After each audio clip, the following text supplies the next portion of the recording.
Road to the KO's out at the Murri Carnival. I'm actually here with the genius of Road to the KO, the man behind the scenes who brings it all to you in his own studio, but we're out of the studio at Murri, up here at Redcliffe.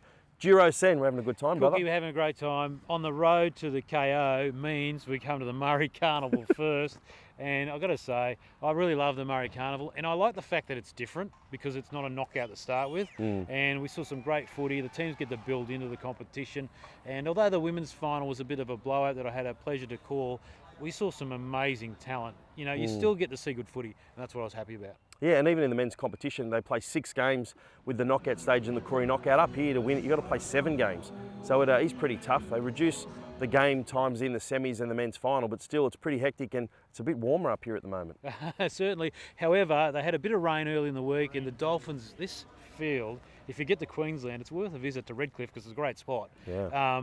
But this facility is amazing. They've got their own shopping centre next door. There's a clubhouse here, great big grandstand that we called from, and they've really got it going. And it's a great tribute that they host this without any problems. Plenty of backfields. You need that for a knockout. But there's so much space out here. You know, there's 5, 6 ovals that they've got. They've Queensland, got extra. You can see the mountains all the way up there, bro. It's pretty beautiful. And can you tell everyone watching Road to the KO who's been looking after you this week? Brad Cooke is not just Brad Cooke in name, he actually is in action. He has cooked for me all week, does an absolutely deadly steak, I've got to say that. Yeah, don't worry, I'll make sure I put a few of those steaks away myself. But thanks to the Arthur Beetson Foundation, the boys were all here, the Beetson boys, and weren't they fantastic as well? Yeah, even got Christian up in the commentary box to have a few games with us too, and the men's grand final. Did a fine job. I've just been really impressed again by all the Murri Carnival. Special mention to Francis Renoff, who's been running all around this place here at Redcliffe, doing a fine job. Yeah, really well organised, and you know, I had to sit in the back of the box there when you were calling you can see the pictures now at the end of the game, but you were calling the action there, and Leo Denver, you know, I was so happy. Old boy in his 40s scores a try and wins, so that's so good. Just another quick one too. Another thing we experience at the Murri Carnival is that when you are doing your team list for the Koori Knockout, make sure you do them accurately for us. Make sure the name is right, it's the right surname, make sure it's printed clearly, because we really don't want to say the wrong name for yourself and disrespect you or the family that you're representing. So make sure you put it down very carefully, and maybe check it yourself before the manager puts the team list in. All right, actually we might show you a little clip on that later in the show, just to show you how that works. So here we are, Murri Carnival, Djuro Sen. Good travelling with your brother. You too. Now it's back to the studio.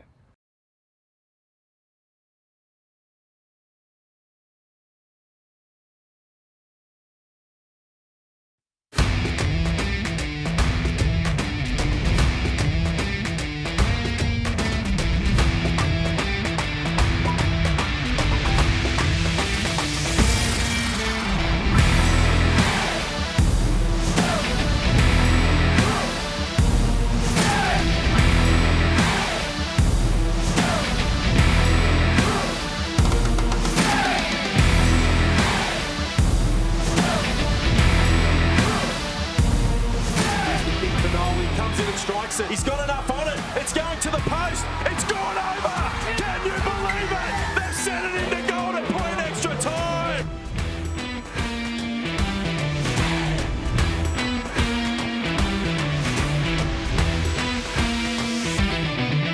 Hello and welcome to Road to the KO, episode 4 of the program where we talk all things knockout. And I tell you what, I've found the smartest person that I can find out there in the blackfellow community to talk about the knockout, Associate Professor Heidi Norman, who's an historian on the event, but also part of RAB's committee for 2016. Heidi, welcome to Road to the KO. Thanks, Brad. It's good to be here. Yeah, great. So we want to talk a few things. We want to talk about the history of the event, why it's so great, why we've been doing this for 46 years, and also talk about some of the committee things that you've been dealing with over the short while. So how much fun has it been so far? Oh, it really is incredible. It's amazing, very interesting for me to be having written the history of the knockout. That was more than 10 years ago, probably about 15 years ago I started that history. And now to find myself on this other side of the ledger organising it, it's given me a very different insight to what the knockout's about. And I think, you know, I think we're going to deliver a terrific knockout. We've got great grounds. We've got loads of great community-focused events. We're all working in a voluntary capacity. We've got loads of community volunteers. We still need more, of course. But yeah, it's really given me some insight about, you know, why this knockout is such an important event that's been running for 46 years now, and also just the incredible logistics involved in organising it. And to be honest with you, I'm amazed it has run for 46 years because it is huge. It's huge. And it keeps being run off the back of great community people, year in, year out. Yeah. It's astounding. So it started back in 1971. How did this event unfold? Well, in writing that history of the knockout, I came to understand, and this is, of course, by speaking with the founders, and those founders were Bob Morgan, who was also the director of our centre at the University of Technology, where I've worked for many years.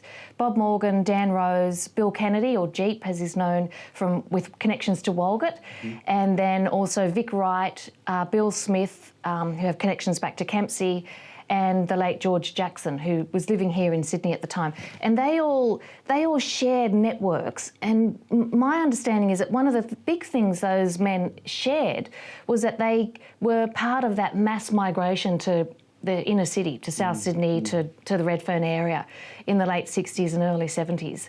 And there were already established rugby league sides. And that in itself is a fascinating story that I'd love to see someone else pick up and do a really rich sort of history of the many Aboriginal rugby league sides that were competing. So in terms of the city, that's obviously the Redfern All Blacks and La Perouse. But in the bush, you can point to Arambi, Murri Boomerangs, there was a side out in Dubbo, several other sides. Tweed All Blacks and yeah. So several, you know, and these rugby league sides have been competing since the 1930s and, you know, into the Second World War period. Yeah. And when you consider how rural towns, country towns, were segregated, they were fully segregated. So racism was kind of, you know, at its peak at that point. And to think that there were these highly competitive, successful, all Aboriginal rugby league sides, I found that fascinating. And that, in part, is what sort of underpins, I think, the power of the knockout. So those men didn't kind of invent this incredible history of participation in rugby league, but they pulled something together that has obviously had some magic about it then that has endured to today. So what, you know, to go back to those men who founded the knockout, from talking to them, what I understand is that they were part of that mass migration to the city, and there were already those established sides. And they created Koori United, and that was a team that competed in the Newtown district, because there were just so many men, so many good footballers in the city. Redfern All Blacks ranks were full. They already had those dense sort of social networks around Redfern, and so they were about forming also another site to come together and be in the city. So when we bring all those sort of players together for the very first time, it creates something new altogether, doesn't it? Where you had set Aboriginal teams playing against probably predominantly non-Aboriginal communities and teams in their area. Finally, we had a collection of Aboriginal teams playing against each other for one of the very first times. Yeah, and they started out, those founders, they started out with a sense of making a strategic kind of move, and also of wanting to have a bit of a push around rugby league. So there were two things that those founders said when I conducted interviews with them. One was that they knew that there were so many talented Aboriginal players who were simply overlooked by the talent scouts. So they wanted to create an opportunity to showcase that kind of talent. There were only a few sort of players who had made their way into the ranks. So, you know, Bruce Lapa Stewart is one obvious example. There were several others. And so you had these exceptional players who'd made their way into the first grade ranks and who were lauded. But there were just so many others because of the absence of country-based recruitment and racism. But more so, that Koori United and those founders, they were mindful that they wanted to create a sense of belonging and reinforce those sort of coming together and kinship networks and all of those things that were so familiar to their generation and their parents' generation that, you know, they could see was likely to be kind of lost in the city. So that, you know, they're about activating cultural connection. And over time too, the knockout, not just for bringing rugby league talent together, but was also used as a really good opportunity to bring people together to discuss other political things and issues as getting Aboriginal communities from all over New South Wales. So football was on one hand, but they were using that togetherness to get the leadership to talk about real issues, other issues that they could resolve. Absolutely, yeah. And that's interesting because in my other work, research around the history of the Land Rights Act, I think it was in 1977, there was actually a land rights conference in New South Wales attached to the hosting of the knockout. So you can see that the knockout, the crowds that are brought to the knockout were also used to have these other kind of important conversations as well. I think about 5 years in, it was always being held in Sydney, but eventually a Kempsey team won it, and the founders came up with a new idea of how to maybe spread the event around to some of the other areas by giving Kempsey the right to take it, to host it in Kempsey. Yeah, well, my understanding of the first time the knockout moved out of Sydney and to Kempsey, and I think that was in 1975, it was in honour of Vic Wright's father, and Vic being one of the founders, and obviously he's had a very long and significant contribution to the knockout. So yeah, that was honouring his father and the quite significant contribution he had made to local level rugby league in the Kempsey area. And his son, Jonathan's won with the Redfern All Blacks last year, scored the winning try in the grand final and playing over with the New Zealand Warriors, so continuing on down the ranks still. The event, though, over the years, apart from, getting the teams together and speaking about those political issues, it really is just a fun time to bring mob together, isn't it, from all over the state. And that walk around the community and the event itself, it's like, you're catching up with people you haven't seen for 12 months. Yeah, absolutely. And I think that's what we have to remember. Certainly in organising the knockout, we've been thinking about loads of activities for kids, the elders, and all of those kind of services. But first and foremost, it's a rugby league tournament, and that brings 3,000 players, 10,000 spectators, and people who want to come together and see one another. So it's, when we hear often that it's a modern day corroboree. That makes a lot of sense. But first and foremost, it's a rugby league competition, and it's fierce competition. It's not taken lightly. It's not, something that you just, think about at the last minute. It's serious business where there's a lot of money raised to get there, and teams are there to win. Heidi, we were talking about the very beginnings of the event in 1971. Who were the very first teams that did compete in the knockout? So those teams that competed in 1971, there were 7 teams. They paid a $5 nomination fee, and the winner took all, the $35. So compared now with, we've got a cap of 64, and the winning teams will be, somewhere up around the $64,000 mark. Those 7 teams were Redfern All Blacks, Kempsey side, La Perouse, Walgett, Murri, Koori United, and a Mount Druitt South Coast United combined side. Okay. And interestingly, if we look at the last 5 years, and this is data that's been provided by WAC's Mark DeWeerd, we see that those same teams, almost all of those teams, have competed consistently in the last 5 years. So out of if we take into account all of the participation levels in the men's competition in the last 5 years, there's 20 sides that have competed consecutively. That's every year over the last 5 years. I think considering the costs associated with getting teams to events, that's a pretty significant effort. It means that there's a lot of great coordinating on the ground to be able to raise that money to get teams to attend each year. Yeah, certainly. And amongst those, the 20 sides that we looked at who have competed consistently over the last 5 years, they're the sides who you are likely to see in the grand final, or certainly, on Monday and later on Sunday. So there's a real pattern there. We can see that teams that have all of the kind of infrastructure around them, pretty well settled personnel, like those key community leaders who are central to getting teams organised. And we know that to get a team to the knockout, most clubs will say that you're looking at somewhere between $40,000 and $50,000 if you've got a team that has a women's and the juniors comp. But certainly if you're just looking at 1 or 2 teams, you have to include all of your merchandise, player outfitting players.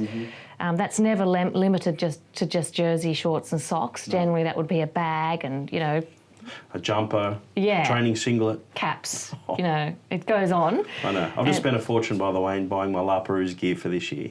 Oh, right. But it's worth it.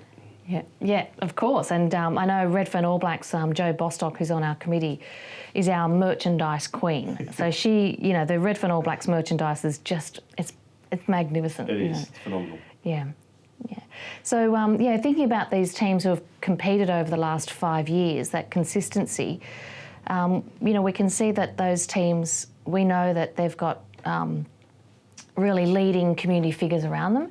And that's something actually that came up in the research, is that what people who are, attached to winning sides, what they say is it's not just that that the team played well at the knockout and won, it's that their whole community was going well. Yeah.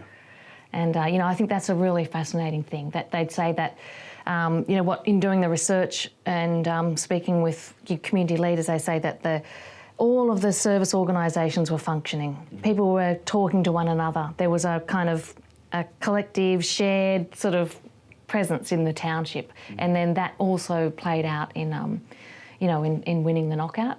And I think that can be argued that that's the case for Redfern. There's a lot of great things happening in Redfern. Shane Phillips obviously is a key figure in a lot of those initiatives, but also within the club, the Redfern All Blacks club, there's been a good board in place who have approached the organisation throughout the season in a really, very professional way. Yeah. Congratulations to Redfern for winning the South Sydney A-grade competition again for the second time in a row. It was Back to back. 28 years, and then they did it 2 years in a row. So you're right. Added to a KO win there in the middle, it's looking great for the community. Yeah. You mentioned the 20 teams over the last 5 years that have been consistent with that longevity. What's the flip side of that? Because is there a number of teams who are coming in sort of for a one-time only, like memorial teams? Is there a large number of those teams? So yeah, in the research, what we see is that there's over this 5-year period, so 2011 to 2015, there's something like almost half of all of the teams competing are just one-off entries in the knockout. Right. Yeah, so that's 48 teams. 24 teams competed twice, 13 three times, and 14 teams have come 4 times out of the 5 years. So almost half, we'd say, are or just less than half are one-time sort of entries in the knockout. Yeah, wow. I mean, I think you would agree that is including memorial teams, paying respects to someone, because you're basing this on the names of the teams, not necessarily the region they're coming from. That's right, yeah. And an even more interesting kind of figure comes up when we look at the women's teams. So over this 5-year period of study of the number of women teams competing, there's only one team that's competed for 5 years consecutively, and that's Redfern All Blacks. So out of the teams, overwhelmingly, they're one team entries. Yeah. Well, I know my community, La Perouse, hasn't had a team for quite some time, and now that it's based in Sydney, they're hoping to put in a team. They're frantically trying to get the numbers up to get teams and people to training. But it is hard when there's no regular leagues happening all the time. There's very few women playing the game constantly, which then, I guess, limits their confidence in turning up at a knockout. So hopefully the more the women's game takes off, then the more ladies will be ready to play come knockout time. Oh, absolutely. And I think the women's competition at the knockout is really, about to be something significant. And if we think about the number of women who were picked up from the Redfern All Black sides to play in the state side, so going back to the sort of ideas those men had in instigating the knockout, ironically, 46 years later, those very same ideas are applying to women, because it is a chance for women to showcase their talent at the knockout and get, draw their attention of the selectors and then get lifted up to the, highly competitive ranks of rugby league. Yeah, that's right. All the way to the All-Stars game as well to continue to represent culture and community. So fantastic. The event, it's another big one in its 46th year this year. The committee have been doing some great work behind the scenes, and we know about the costs associated with getting teams there. What's the overall cost roughly to run an event like this? Is there a ballpark figure of what, at the end of the day, pulling figures out of the air? George and Ronald in our last show were talking somewhere around a few $100,000. Is it that significant? Oh, it's more than that. Yeah, so I think you'd be looking at somewhere between $750,000 to $1 million. Wow.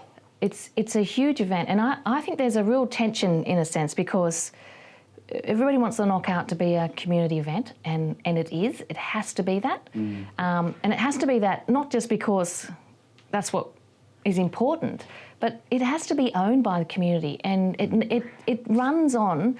The success of the knockout is because there's so many people who are willing to volunteer their time to make it happen. Yeah. A lot of out of that, if we think about that enormous budget, a lot of that is in kind.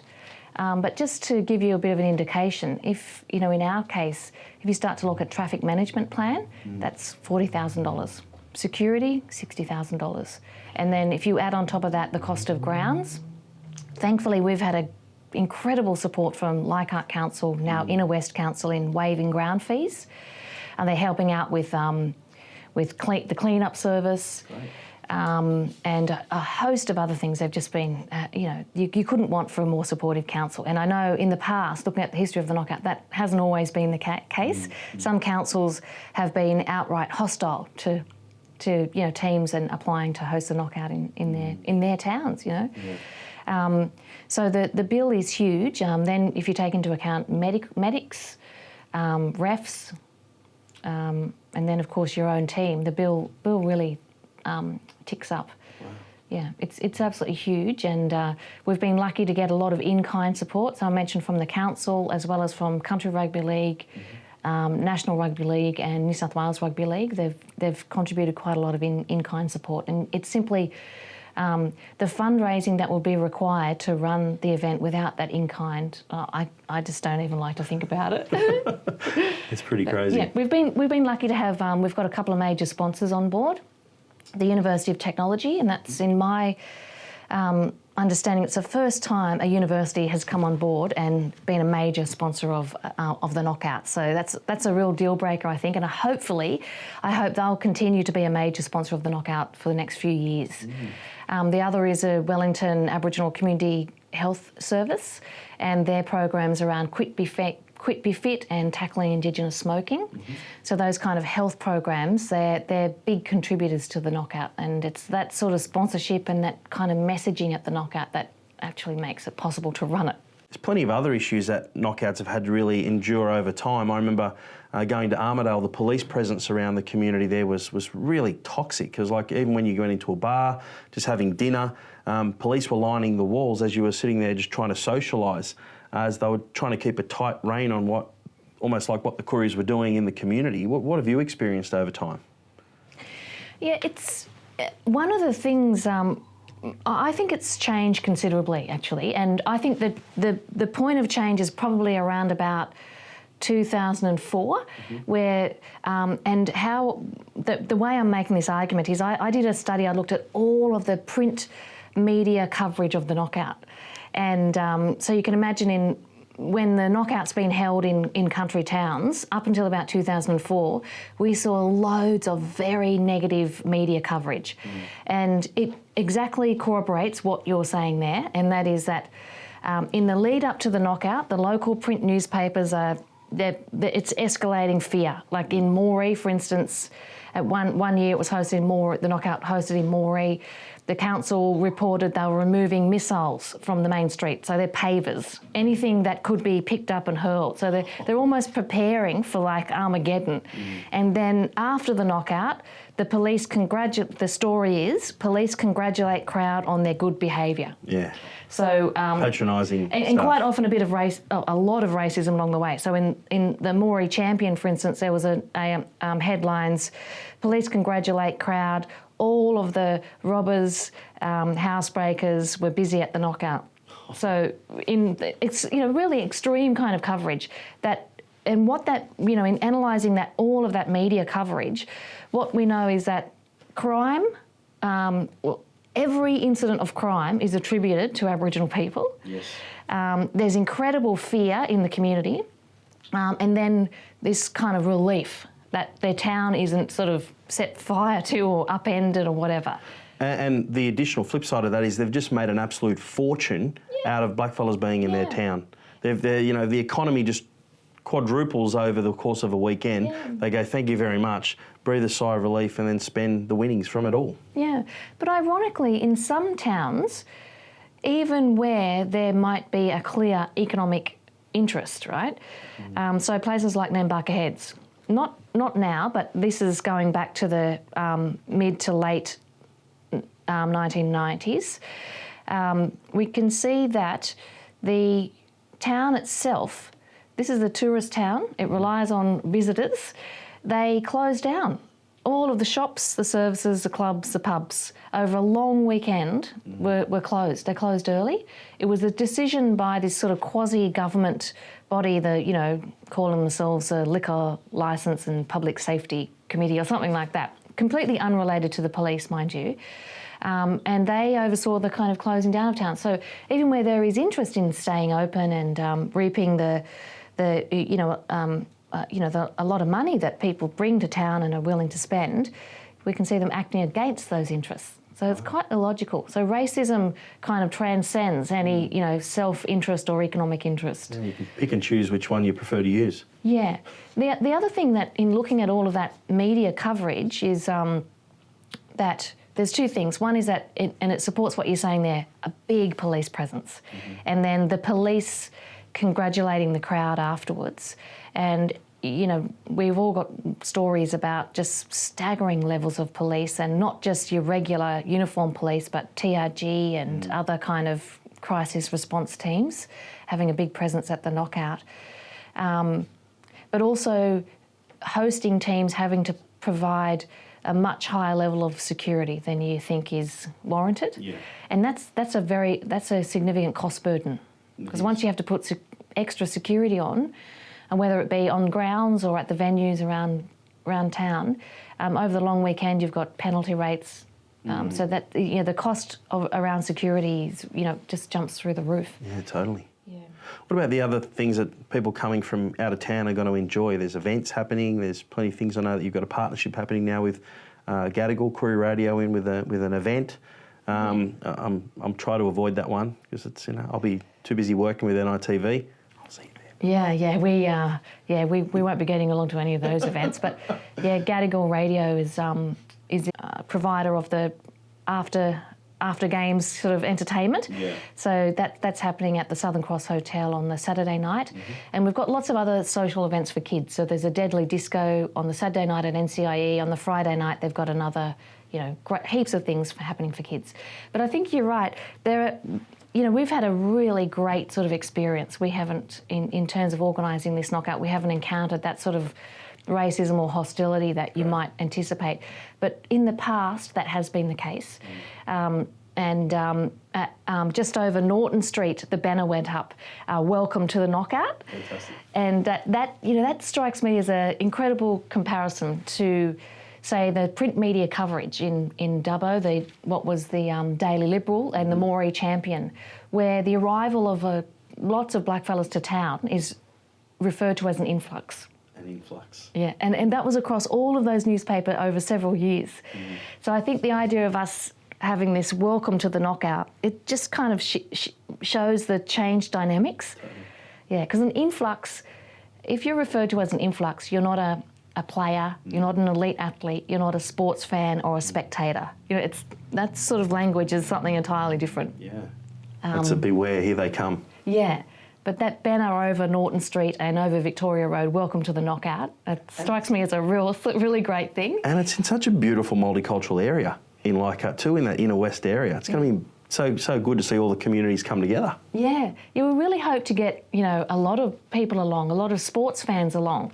If you're kind of thinking the grand final is on the Sunday, well, we've got something else to get you along to. And it's pretty cheap to come to as well on that Monday if they want to come to see the Monday. $5. Don't forget, be involved in the program. Get on our Facebook page and give us your questions, give us your comments, and keep supporting the show. Another big thanks to Associate Professor Heidi Norman, and we'll see you next time. Thank you.